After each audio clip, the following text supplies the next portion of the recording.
So I finally got around to getting a magnetic base with a dial indicator and the fancy stuff. I got it set up right here. It's on 0. Might be a little hard to focus on that, but right now it's on 0. And then when you go to move it, might take 2 hands here. But I got the yoke sitting on a block, so that will not turn.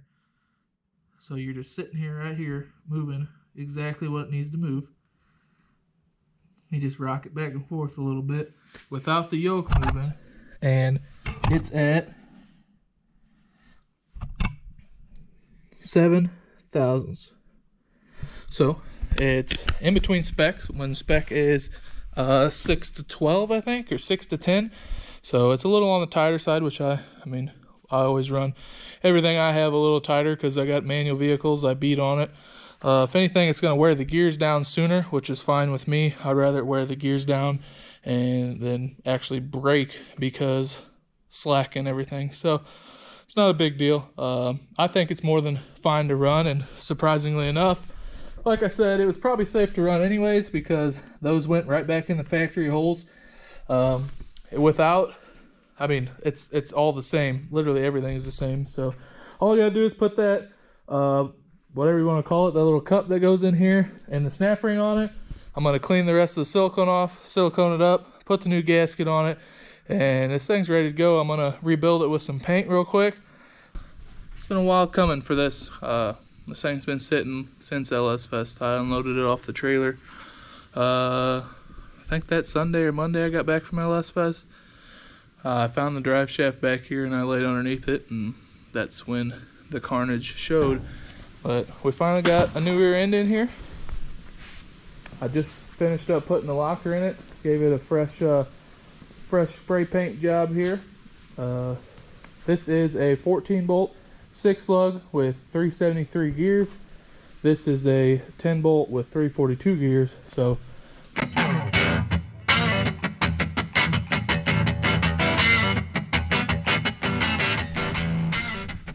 I just want you guys to kind of realize what's going on here. So this tire spins great. And I don't know if you can see that yoke down there, but it's not spinning. And neither is this other side tire. Hasn't moved an inch. So this tire's spinning. The yoke down there, not spinning. This one spins just fine. Still spinning. This tire ain't moving. Doesn't have drag, doesn't spin forward, doesn't spin backwards. Neither of them spin together. So there's some broken stuff in there. I don't know if it completely annihilated the ring gear, pinion gear, the axles. You figured if the axles almost have to be broken too, or the spider gears are toast, or I don't know. It's very weird that the axles spin so freely with no crunchy noises.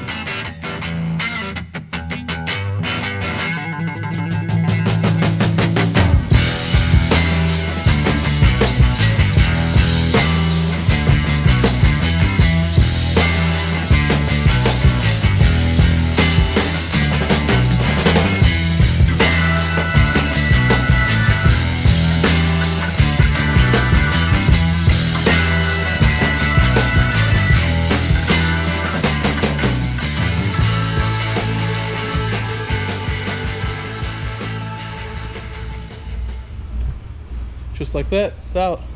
Didn't take too long. I've done these a couple times, so I kind of know where to cut the U-bolts at and stuff, and I know not even to try to get an impact on them because I know they're just going to break. And it's a good thing I did because the U-bolt here, I don't know if you can see that or not, but that is all about to bust anyways. So this is probably homeboy up above giving me a sign to say, hey, stop doing stupid stuff because you're gonna hurt yourself. So take that as a sign and we'll run with it. But like I said, this thing is messed up. This axle could have easily walked out. All I did was grab it and it pretty well came out. It sucks. The brakes are pretty good on the back, but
got the old 10 bolt up on the stand here. I'm gonna try to finish this video out real quick, but we are running into somewhat of an issue. So the U-joint on that drive shaft is different. Of course, I don't have the correct straps for the yoke that was in the 14 bolt. So I took the yoke off of here and put it in there, and now I have to get a U-joint because the drive shaft that came out of was out of a was out of that rear end, but see, I don't have the straps for them. So I either have to get straps or I have to get a U-joint, which should be the factory U-joint for a half ton. So I gotta get some parts. Got this ripper on our hands. Yeah. I know it's upside down, but it'll be fine. Look at that. I put it upside down so it would sit flat on these perches and drain.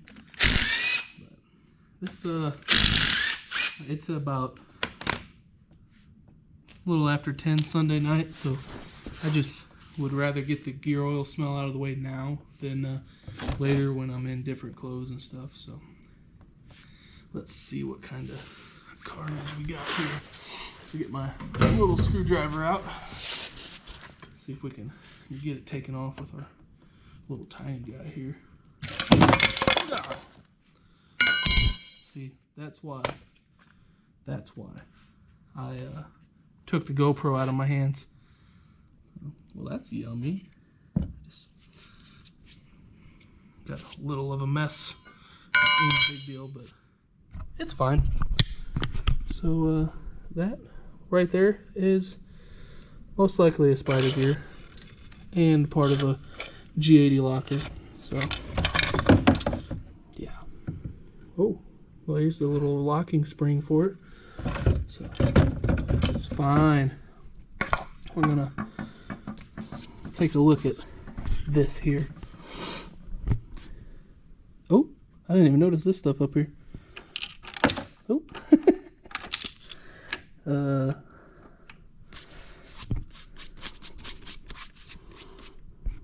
Can't really get my hands on that. I might have to grab a pair of pliers. I don't want to come out of there. Oh, so this pin is supposed to be through that. It's in terrible shape. We'll put that in there.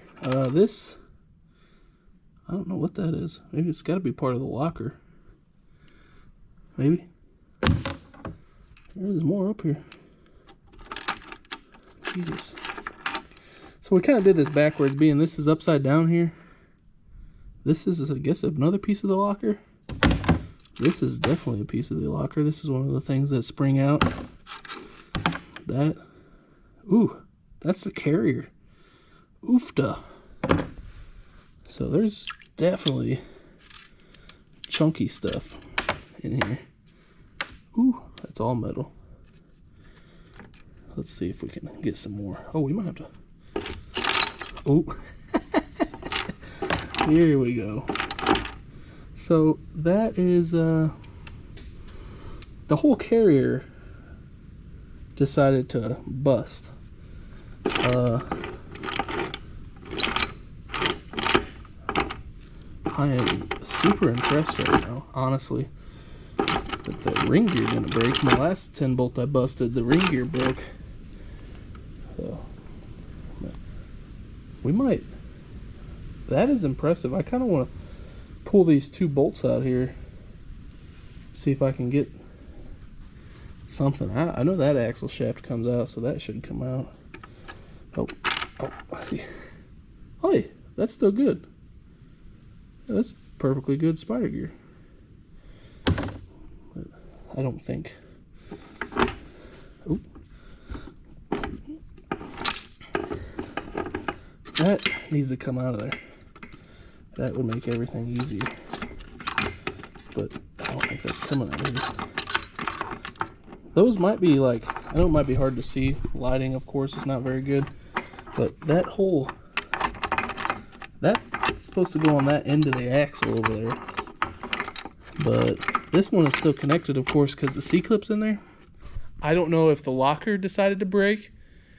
And when the drive shaft, when the locker locked up for good, and the drive shaft broke, and then I rolled forward, it did the rest of this. But you figure if it did this before or after the burnout, the truck would have like drove and locked up, and it never did. As soon as it broke, it drove like a normal old truck. I pulled the drive shaft out, put it in four-wheel drive, and I drove it. And we drove, I probably put 40 miles on the truck. We were doing 70 mile an hour down the highway, and it was just fine. So I think it had to have happened when the burnout happened.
We got a mess to clean up, but other than that, truck's good to go. Well, I think so.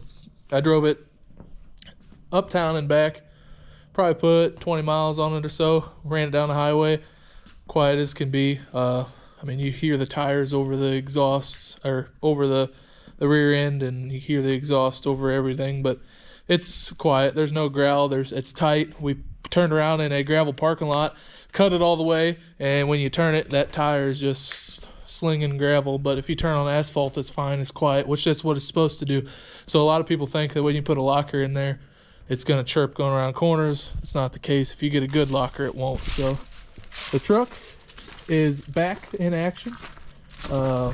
It definitely is a big difference from the gear change. There's a video I took. The speedometer is now 15 mile an hour off almost, and it drives a lot better, honestly. Like, it drives down the road pretty good. It pulls hills pretty good.